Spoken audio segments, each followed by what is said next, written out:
성도님들, 이 짧은 룻기를 마무리하면서 룻기의 마지막 장인 룻기 4장의 별명을 한번 지어보라고 한다면 저는 3가지 은혜다라고 말하고 싶습니다. 이 룻기 4장에서 보여지는 3가지 은혜 중에 첫 번째 은혜는 바로 반전의 은혜입니다. 나오미와 룻에게 어떤 반전이 일어나고 있습니까? 잘 보세요. 룻기는 죽음으로 시작했습니다. 참혹한 절망과 실패로 시작하는 것이 바로 룻기였습니다. 그래서 룻기 1장에는 엘리멜렉이 죽고요. 또 그 두 아들인 말론과 기론이 죽었다고 합니다. 그게 얼마나 힘들었던지 룻기 1장 20절, 21절 말씀에는요.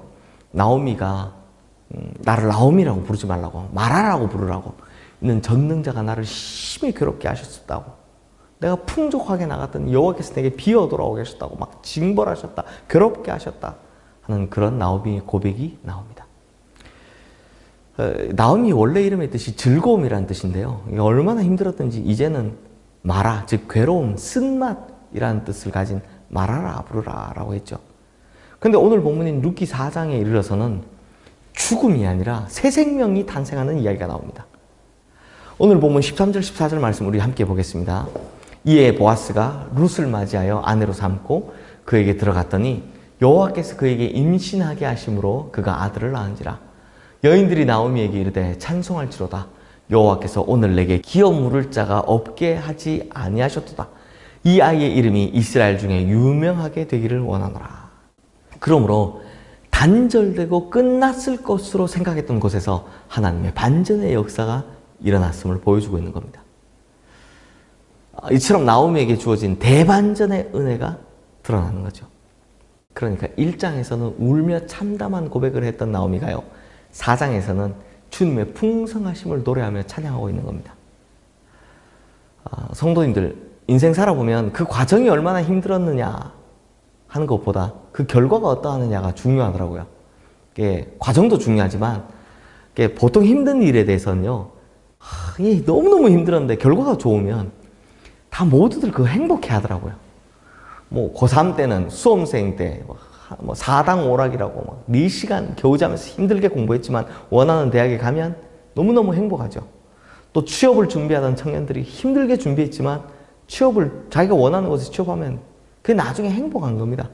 보통 그렇잖아요. 인생이 힘든 일을 겪고 나면 그게 시간이 지나고 나면 행복하잖아요. 저는 이거 반전의 은혜 생각할 때 군대에서 유격 받았던 거 생각이 나더라고요. 유격 너무너무 힘들었지만 시간이 지나고 나면 내가 유격 몇 번 받았지, 내가 진짜 힘들게 받았지, 이렇게 행복해 하더라고요. 그렇게 보면 이 고난의 측면에서 보면 우리 인생은요, 마지막에 행복하면 다 행복해지는 거죠. 그러므로 성도님들, 내 인생의 가장 좋은 날은 아직 오지 않았다는 확신이 이 말씀을 통해 우리 성도님들에게 확신의 선물로 주어지기를 주님의 이름으로 축원합니다.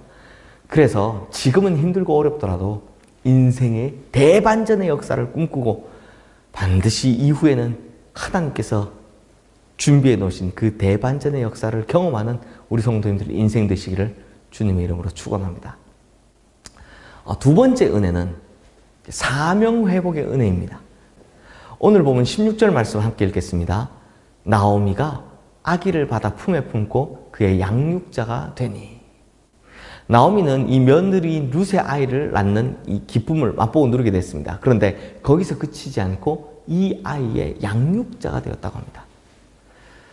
사랑하는 성도님들, 룻기는요, 사사기와 사무엘 상하 사이에 있습니다. 그러므로 룻기는 이걸 단독적으로 읽는 게 아니라 이 두 책과 연결해서 같은 흐름을 가지고 읽어야 합니다. 그런데 사사기의 마지막에 뭐라고 합니까? 그때 이스라엘에 왕이 없으므로 사람이 각기 자기의 소견에 옳은 대로 행하였더라라고 합니다. 그리고 사무엘상에는 누가 나옵니까? 왕이 되는 사람, 특히 다윗이 나오죠.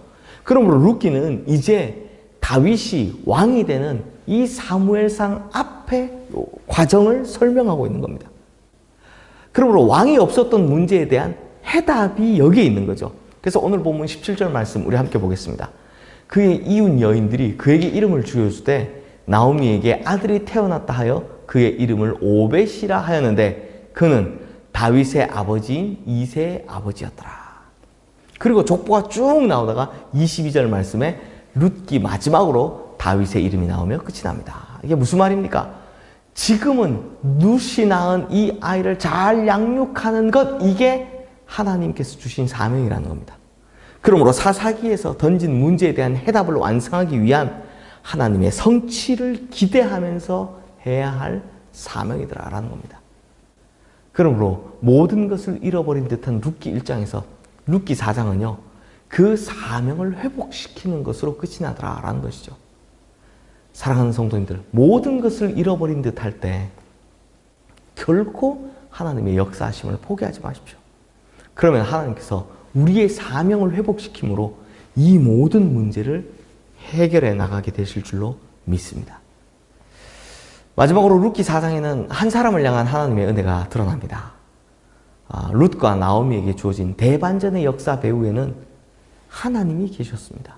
그러므로 룻기를 읽을 때는요, 엘리멜렉이 저지른 저런 잘못을 범하면 안 되겠다. 혹은 룻과 나오미가 회복을 위해서 애쓴 것처럼 나도 그렇게 살아야 되겠다 라고만 적용하면 이건 도덕책이지 하나님 말씀이 아닙니다.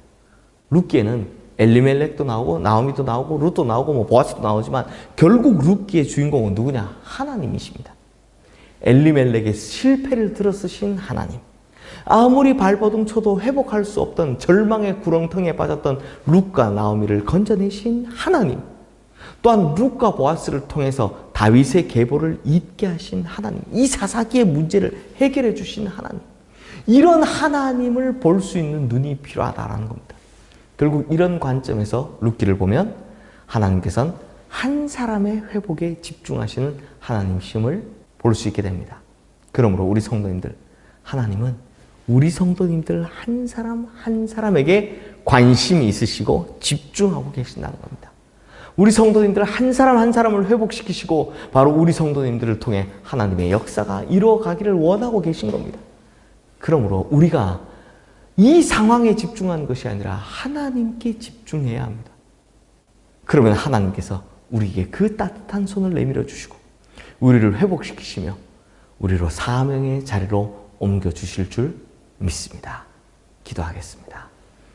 하나님 아버지, 하나님께서 룻기를 통해 보여주신 것처럼 우리에게도 반전의 은혜, 사명 회복의 은혜, 그리고 우리에게 집중하시는, 나 하나에게 집중하시는 하나님의 특별한 은혜가 있을 줄로 믿습니다. 그러므로 하나님, 우리가 당장 눈앞에 보이는 이 어려운 상황만 보는 것이 아니라 그 안에서, 그 배후에서 역사하시는 하나님의 역사를 보게 하여 주시옵소서.